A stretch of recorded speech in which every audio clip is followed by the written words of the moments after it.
Mixtepec Soles, después de este encuentro, que se vaya preparando Mixtepec contra Soles, después de este encuentro en esta cancha, la cancha número 2, Mixtepec Soles, que se vayan preparando.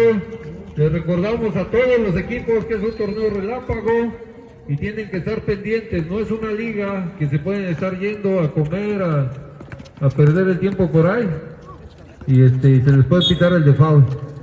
Entonces recordándoles que es torneo relámpago y hay que estar pendientes porque puede haber uno de foul y de ahí se sigue el siguiente y así nos vamos, entonces hay que estar pendientes.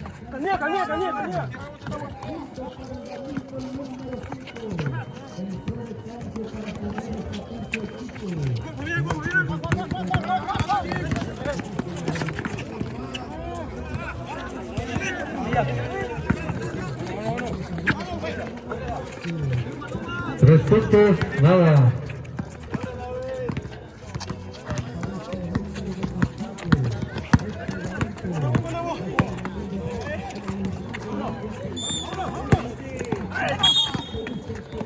Falta del número 23. 23 de Soles. Hay 3 tiros.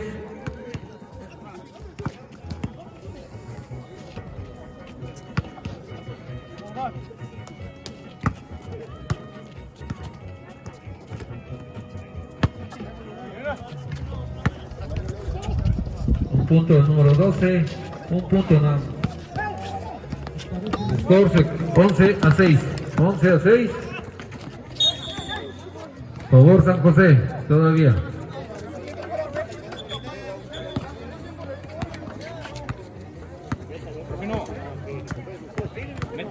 Les recordamos que la cuarta falta es acumulable, el quinto foul ya es tirable. Como son 2 tiempos, canasta del número 5, el score se pone 11-8. 11-8.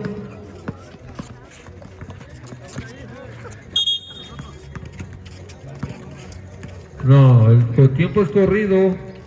No podemos parar de tiempo, el tiempo es corrido.